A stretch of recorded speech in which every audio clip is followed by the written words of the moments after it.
अशोकाची कोणती लिपी होती हे तुम्हाला सांगता येईल का? जर सांगता येत असेल तर मला सांगा. ब्राह्मी नावाची लिपी होती. मी तुम्हाला शिकवण्याचा प्रयत्नही केला मला वाटतं. केला होता का? कोणती लिपी सर? ब्राह्मी. लिहून देऊ का तुम्हाला? हो दिसतंय सर, का? केला होता. चा अक्षर काढला तर अ होतो.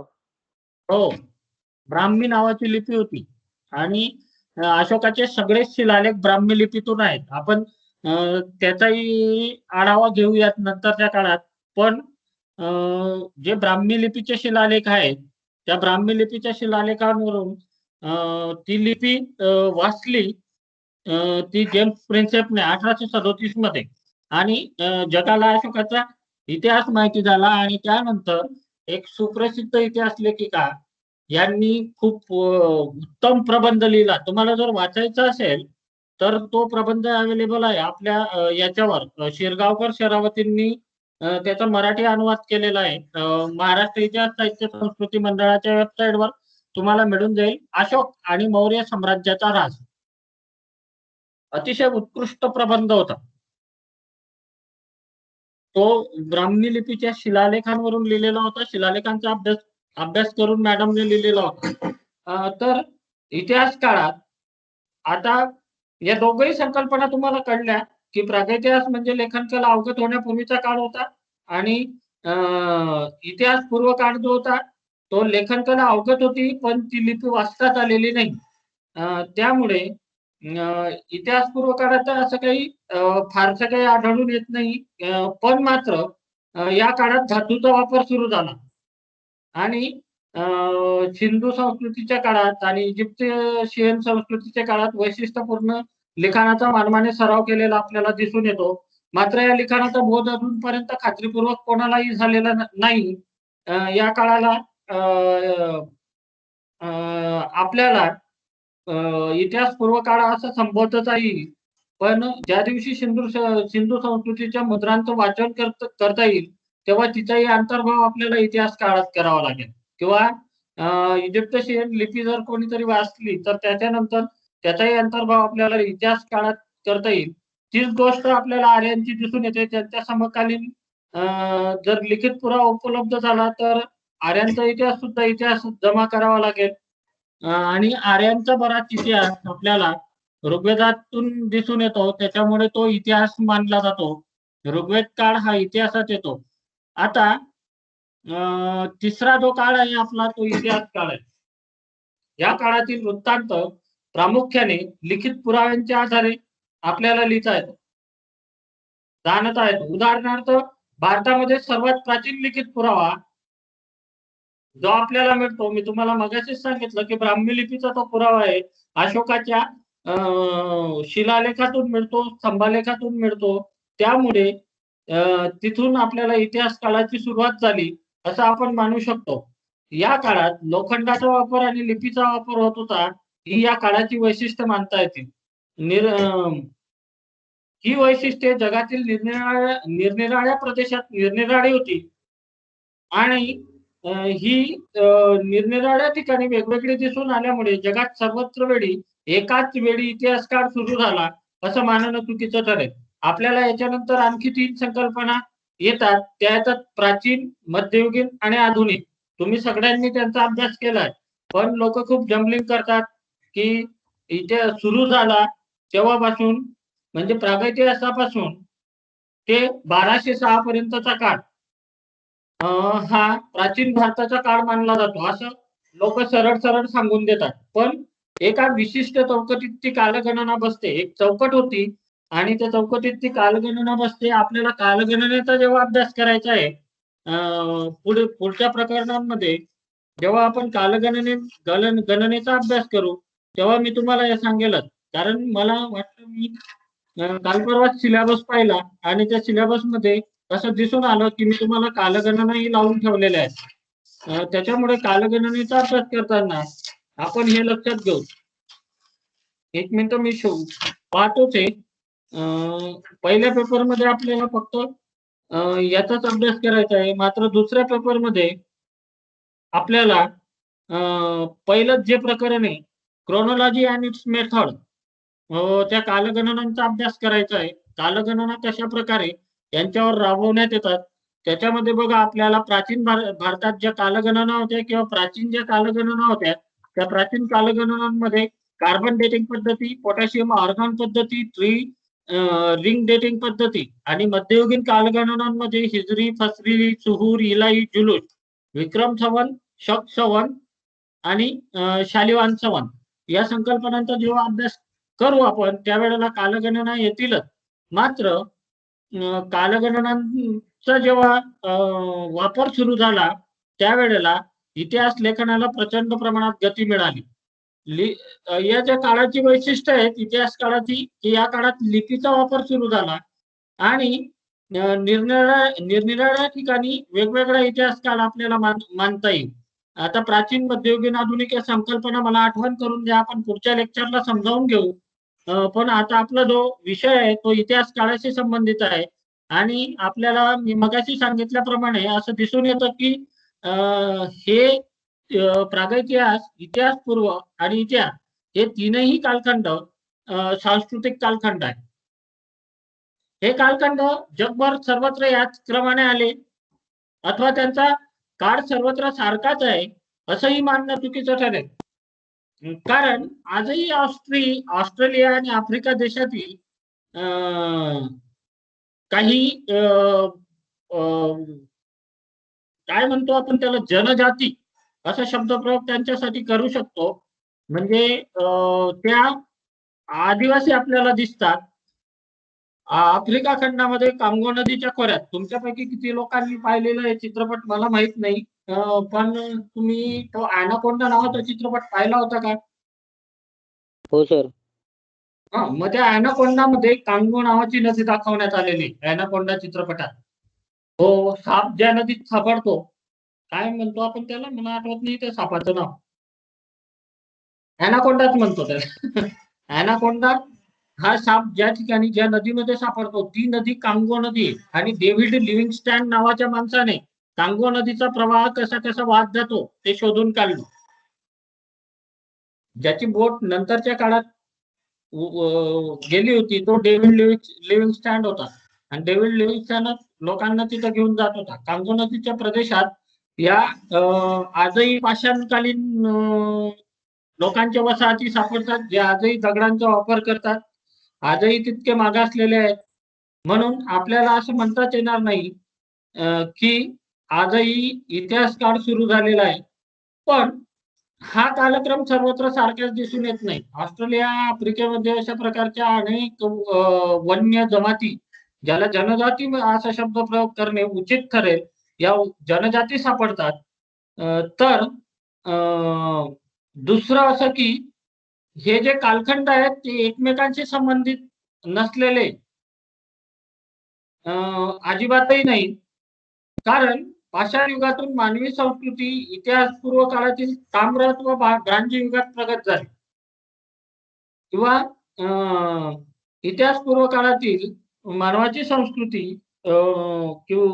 जी ताम्र आणि ब्रांज युगात परावर्तित झाली, त्याचा अर्थ एखाद्या वेगळ्या काळात त्याने पाषाणाचा वापर थांबवून एकदम धातूचा वापर सुरू केला असं नाही. तो तांब्याबरोबर पाषाणाचाही वापर करत होता. उत्क्रांती ही क्रांतीपेक्षा भिन्न आहे. या सांस्कृतिक उत्क्रांतीत आधीच्या काळातील काही परंपरा नव्या सुधारणांबरोबरही चालू राहतात. उदाहरणादाखल जर आपल्याला सांगायचं झालं तर सिंधू संस्कृतीत तांब्याच्या व ब्रांझच्या उत्कृष्ट हत्यारांबरोबर गारगोटीची लांब पाती वापरात होती. आणि आजही आपण अणुयुगात असलो तरी विजेच्या दिव्याबरोबर घासलेटचा कंदीलही वापरतो, आपल्याकडे लाईट गेली तरी. तर त्यामुळे विमानाबरोबर आपण आजही बैलगाड्या वापरतो. त्यामुळे एकाच वेळी हा बदल झाला असं नाही, तर हळूहळू बदलत गेल्या.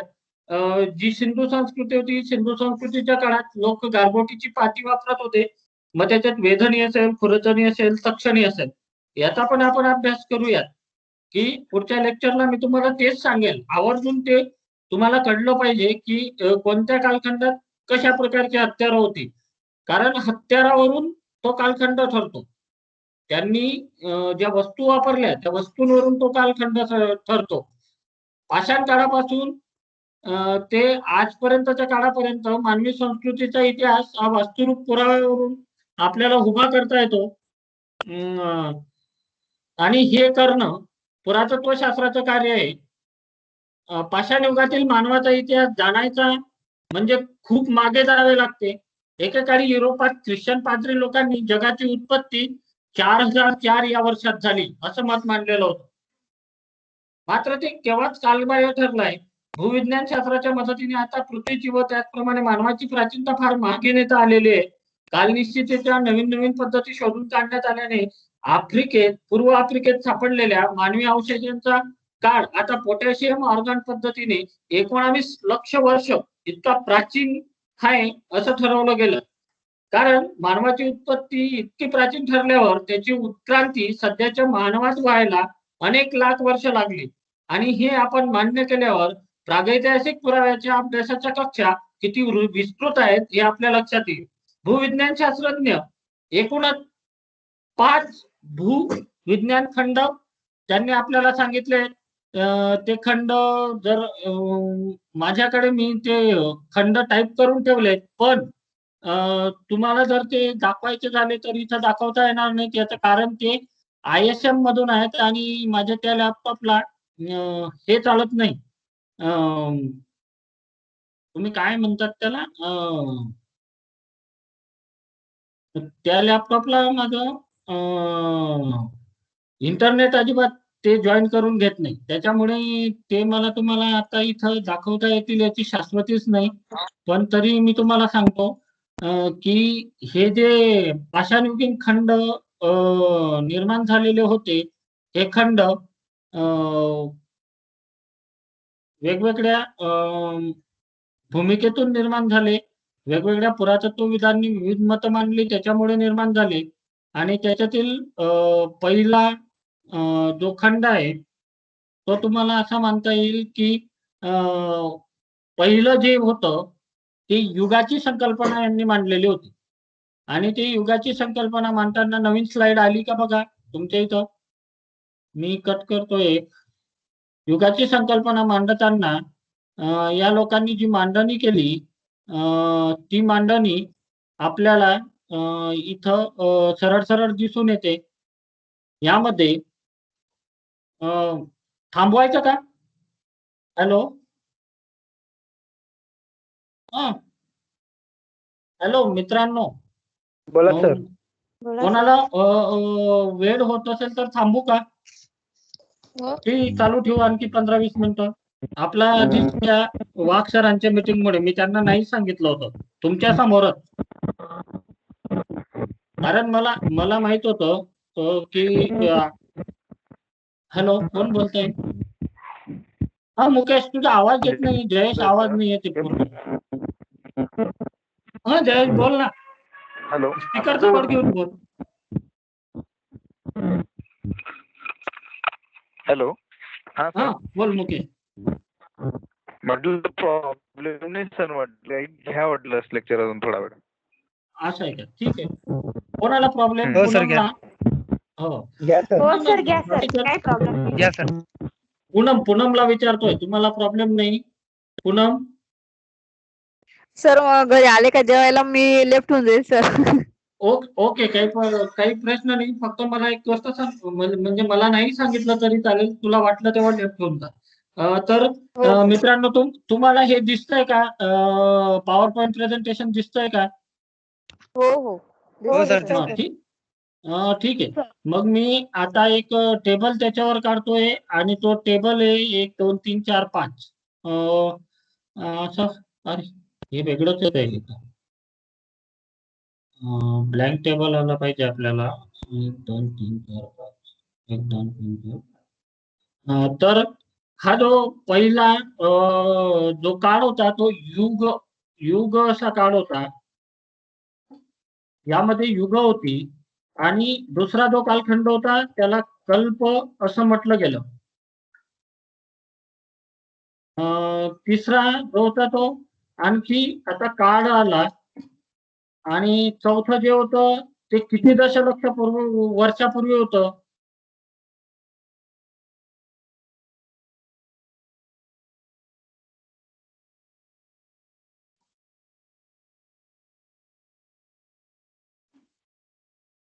हे आपल्याला पाहायचंय. आणि त्या काळात जीवसृष्टी कशी होती? जीवसृष्टी व्यवस्थित टाईप झालं नाही, तुम्ही समजून घ्या फक्त. काही जर व्यवस्थित टाईप झालं नाही तर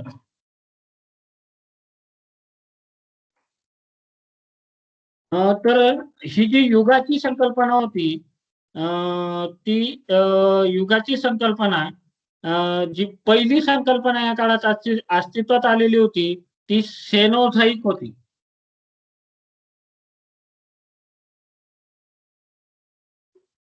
सेनोझाईक.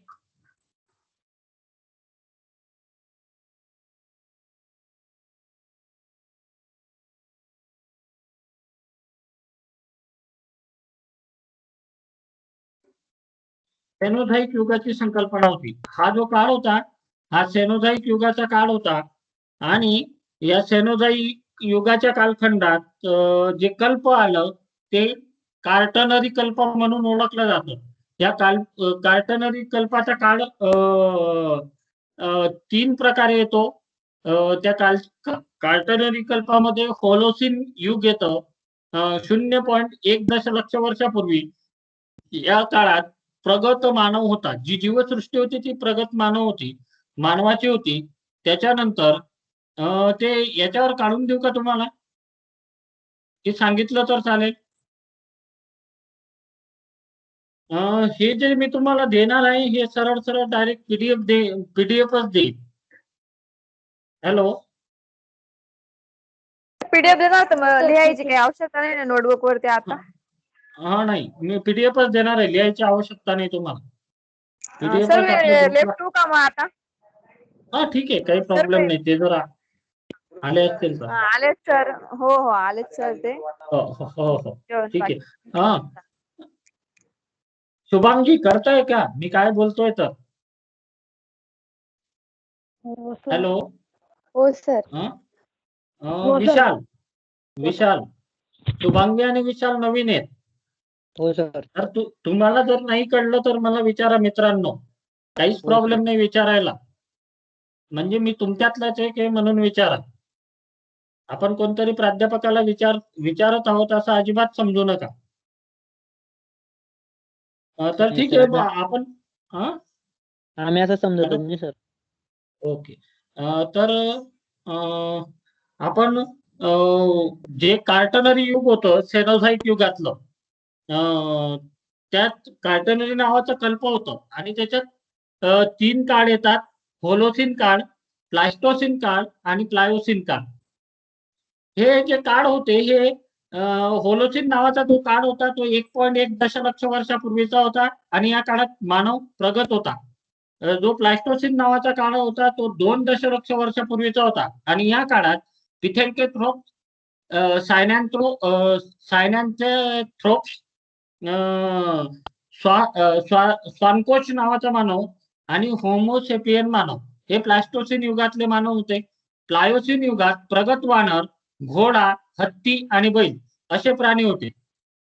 तर हे सगळे कार्टनरी नावाच्या कल्पात येतात. पण या सेनोझाईक युगातच जे सस्तन प्राण्यांचे युग होते याच्यात आणखी एक कल्प येतो, तो टर्टियरी नावाचा कल्प येतो. त्याच्यात मायोसिन नावाचा काळ येतो, तो 25 लक्ष वर्षापूर्वीचा. आणि या 25 लक्ष वर्षापूर्वी मानव सदृश्य वानरे होती. डायोपिथेकस, सेओपिथेकस, प्रोस्कॅन्सल, रॅमापिथेकस आणि प्राचीन हत्ती या काळातले मानव प्राणी होते. टर्टियरी मध्ये ऑलिगोसिन नावाचा कालखंड येतो जो 40 लाख वर्षापूर्वीचा आहे. स्थलज आणि सस्तन प्राणी याच्यात होते. आदिम वानर या काळात होती. इओसिन नावाच्या काळात प्रगत सस्तन प्राणी होते आणि हा 70 लाख वर्षापूर्वीचा काळ येतो. तर आता मी तुम्हाला सेनोझाईक किंवा केनोझाईक नावाचा काळ सांगितला. त्याच्यानंतर जो काळ येतो म्हणजे त्याच्या आधीचा काळ मेसोझाईक काळ होता. हा याच्यात जे कल्प आले ते क्वार्टिनरी आणि टर्टियरी आणि याच्यात सेकंडरी कल्प होते. क्रॅटॅसियस युग होतं, ज्युसियक युग होतं, जियासिक युग होतं. असे 3 युग या काळात होती आणि क्रॅटॅसियस युग जे होतं ते 135 वर्षापूर्वीचं होतं. या काळात मोठे सरपटणारे प्राणी होते, पक्ष्यांची उत्पत्ती या काळात झाली आणि उत्तर काळात या क्रॅटॅसियस युगाचे उत्तर काळात डायनासॉर नावाचा जो प्राणी तुम्ही पिक्चर मध्ये पाहिला असेल तो आता नामशेष झालेला होता. जुरासिक काळात 185 लाख वर्षापूर्वी मोठे डायनासॉर अस्तित्वात होते. जियासिक काळात 225 वर्षापूर्वी डायनासॉरांचा उगम झाला. आता तिसरं जे कल्प होतं त्या तिसऱ्या कल्पामध्ये पॉलिओझाईक नावाचं कल्प होतं. प्राचीन जीवाणूंचं युग होतं. याला प्रायमरी काळ असं म्हणतो. त्याच्यामध्ये पार्मियन काळ होता 275 लाख वर्षापूर्वीचा. आदिम सस्तन प्राण्यांचा उगम या काळात झाला. तर आणखी दुसरा जो काळ होता कार्बोनी फेरस नावाचा काळ 350 लाख वर्षापूर्वीचा 350. आदिम सरपटणारे प्राणी आणि मोठे मोठे कीटक या काळात होते. डेव्होनियन नावाचा काळ होता 400 वर्षापूर्वीचा. यामध्ये मासे, जलचर आणि स्थलज वनस्पती फक्त होत्या. हे जे युग होतं पॅलिओझाईक आणि त्याची प्रायमरी अवस्था होती. सिलॅरियन नावाच्या युगात 440 वर्षापूर्वी म्हणजे 440 लाख वर्षापूर्वी सागरी विंचू अस्तित्वात होते. ओंडोव्हिसियन नावाच्या काळात 500 लक्ष वर्षापूर्वी आदिम मासे अस्तित्वात होते आणि केब्रियन नावाच्या काळात 600 लक्ष वर्षापूर्वी शंख जीवाणू अस्तित्वात होते. त्याच्या ही आधी एक शेवटचा काळ येतो तो फ्री केब्रियन नावाचा काळ येतो. याच्यामध्ये कोणतंही कल्प कल्पिलं गेलं नाही. प्रोटोरोझाईक नावाचा एक काळ होता आणि या काळात 1200 लक्ष वर्षापूर्वीचे स्पंज व तत्सम जीव पुरातत्व विधांना आढळून आलेले आहेत. स्पंज व तत्सम जीव पुरातत्व विधांना आढळून आलेले आहेत. आर्किओझाईक नावाच्या काळात 25,000 लक्ष वर्षापूर्वी बहुधा एक पेशी साधे जीव असावेत असा मानवशास्त्रज्ञांचा कयास आहे. आणि एक पेशीय साधे जीव जे होते ते एक पेशीय साध्या जीवांमध्ये अमिबा सारखा प्राणी होता आणि त्याच्यापासून मग हा काळ नंतर पुढे पुढे सरकत गेला असा पुरातत्वविदांचा कयास आहे. आता आपल्याला हे बघायचं आहे की मानवाचा विकास कसा झाला. मी थांबायचं का तुम्ही सांगाल तर? जयेश तुम्ही मला सांगा थांबायचं असेल तर. मला काही प्रॉब्लेम नाही सर. इतर विद्यार्थ्यांना जर असेल तर मग थांबू का? हा ना मग मी सगळ्यांनाच विचारतोय ना. म्हणजे एकाचं नाव घेऊन विचारलं तर ते एकाचं अजिबात समजू नये. मी सगळ्यांचीच बोलतो असं समजायचं. कारण मग कोणी मला उत्तर देत नाही एकाचं नाव घेतल्याशिवाय. म्हणून मी कोणाचं तरी मला जे नाव दिसलं लॉबीमध्ये त्याचं नाव बोलतो. राकेश भांबरे. सर अमृता बोलले थांबूया सर. थांबायचं का? ठीक आहे आपण थांबूया आणि उद्या आपण बघू मानवाचा विकास कसा झाला. मला आठवण करून द्या. ठीक आहे शुभांगी कळलं का? हॅलो कळतंय ना मी काय बोलतोय? तर कळेल त्या हळूहळू सगळं कळेल. ते शब्द तुमच्या प्रचलित नाहीत म्हणून ते तुम्हाला कळत नाही. कदाचित शब्द प्रचलित झालेत की बरोबर हळूहळू कळायला सुरुवात होते. चालेल मग थांबूया. गुड नाईट मित्रांनो. कोणाला काही प्रश्न आहेत का? हा विशाल बोल. विशाल सर रेकॉर्डिंग ग्रुपला टाकून द्यायचा ना. हो रेकॉर्डिंग टाकतो मी ग्रुपला. सर आणि ग्रुपला मला ऍड सर. अमृता बोलते. ग्रुपला मला ऍड करा सर. हो अमृता मी करतो. याला तू टेलिग्राम डाउनलोड केलं का? हो सर टेलिग्रामला आहे मी. ते मग टेलिग्रामच्या ग्रुपवर येतं ना ताई. तू बघत नाही टेलिग्राम. तू मला विचारते लेक्चर आहे का असं. डायरेक्ट टेलिग्रामच्या ग्रुपला क्लिक केलं की तुला लेक्चर कळेल. मी लगेच उद्याची लिंक क्रिएट करेल मी टाकून देईल. ग्रुपचं नाव काय sir? Certificate course in archaeology. ठीक आहे. तुला जॉईन केलं नसेल तर आकाश, तुझ्याकडे अमृताचा नंबर आहे का? नाही सर. ठीक आहे, मी जॉईन करतो अमृताला. हा, हो सर. मी करतो. हा असेल ना, राकेश असेल ना? राकेशने जॉईन केलंय, मी त्याला लिंक पाठवली होती. राकेश, त्याने हो मला सर. हॅलो. व्हॉट्सअपला राकेश, पाठवलं. अमृताला लिंक सेंड करून दे ना. केली सर मी सेंड त्या केली ना अमृताला. व्हॉट्सअपला केलं होतं ना रे. हो ना, मग व्हॉट्सअपला लिंक आली असेल ती लिंक, टेलिग्रामची लिंक वरून जॉईन होऊन जा ना, तू डायरेक्ट होऊ शकते. हो सर. मी तर व्हॉट्सअपलाच पाठवलं सर तिला. ठीक आहे, बरोबर. थांबूयात. मित्रांनो, कोणाला काही प्रश्न असेल तर विचारा. सर बोल प्रियंका.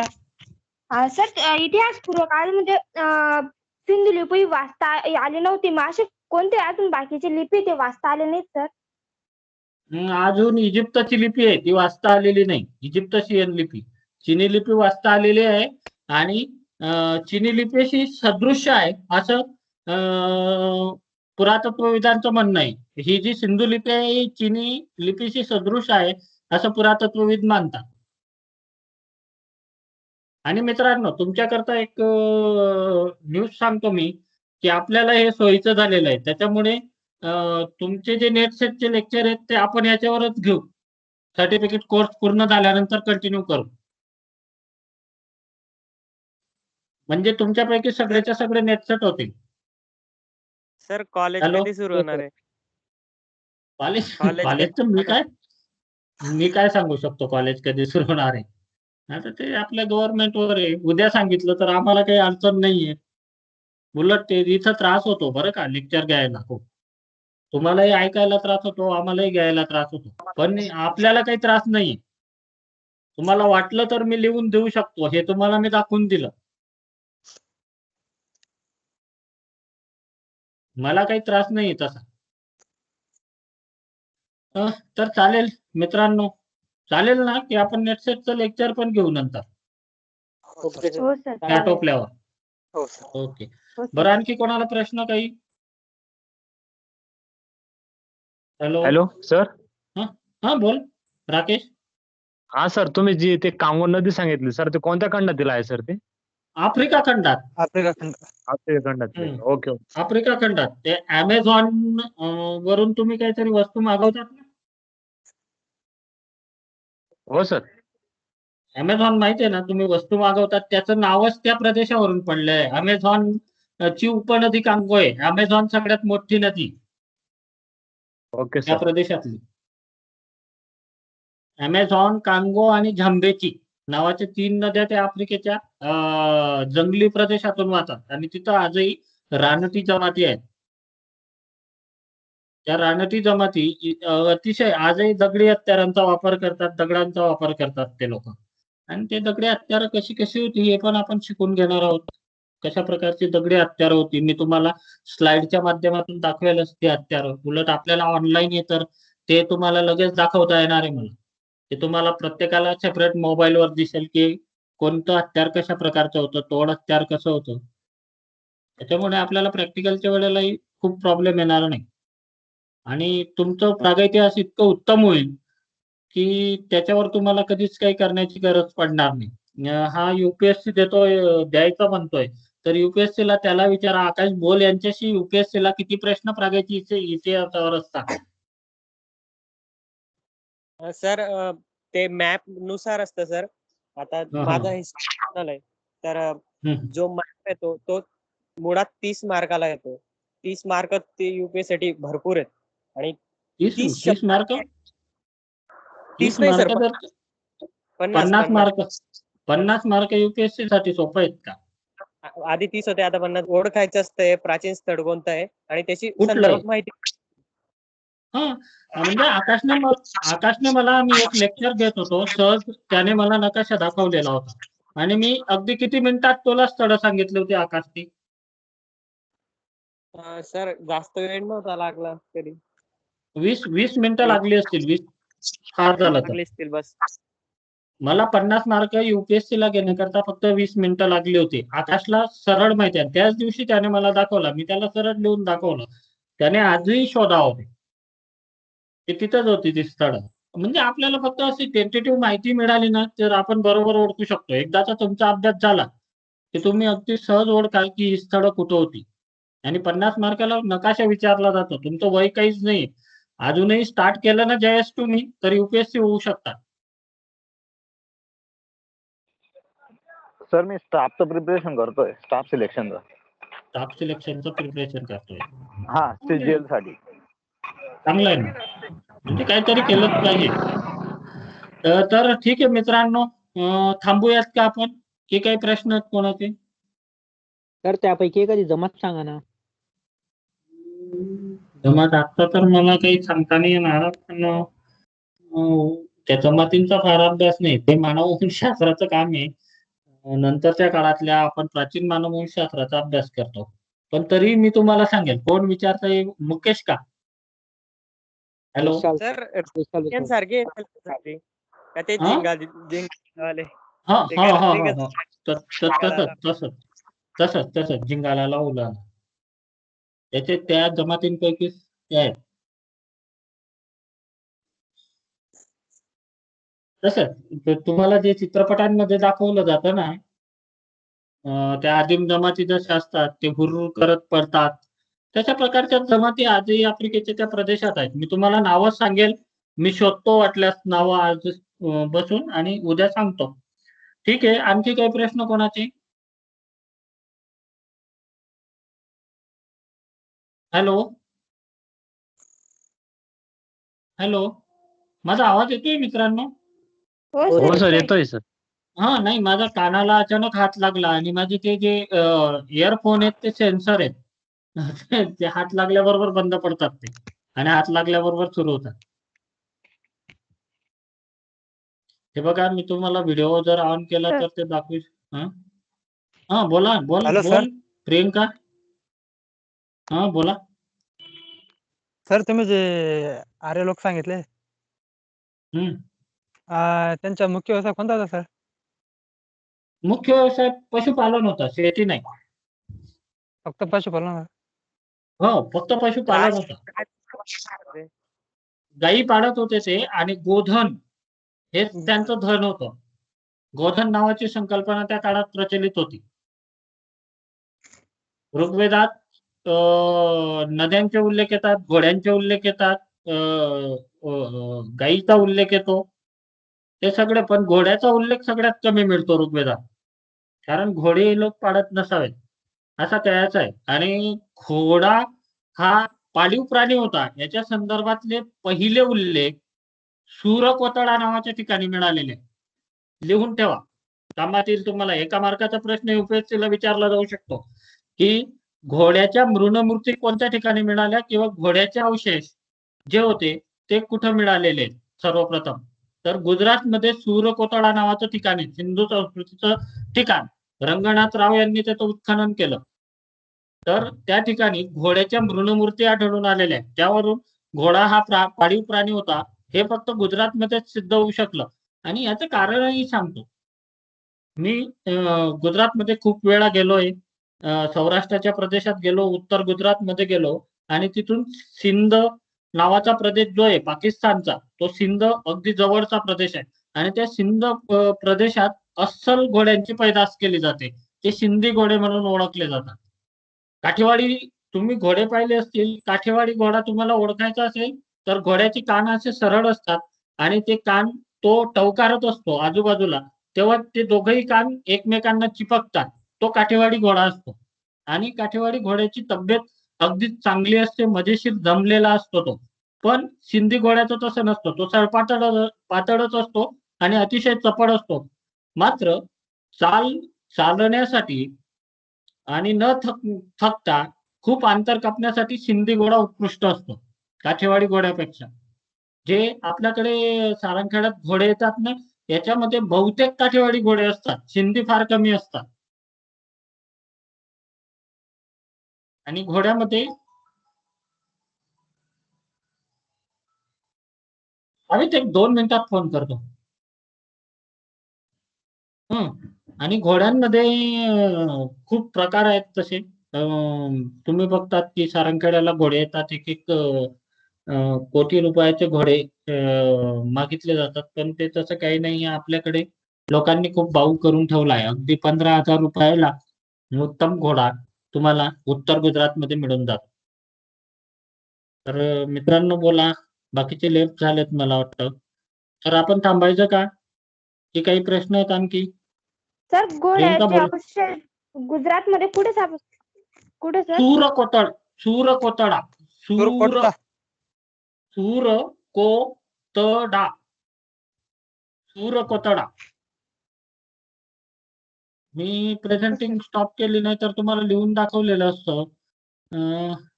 करता येईल का? एक मिनिट नाही हा. सर, लिहिलं गेलं. हा ठीक आहे. सूरकोतडा या ठिकाणी गुजरातमध्ये घोड्याच्या मृणमूर्ती सापडल्या आहेत. रंगनाथ राव यांनी त्या ठिकाणचं उत्खनन केलं.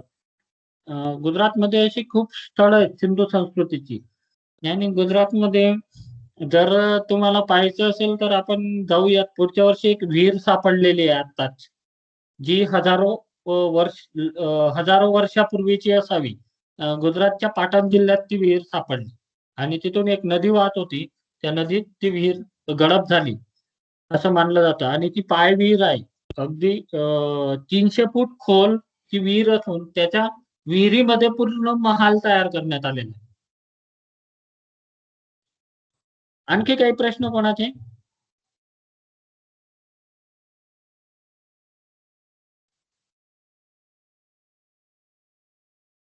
ठीक आहे, एक्झिट करायचं.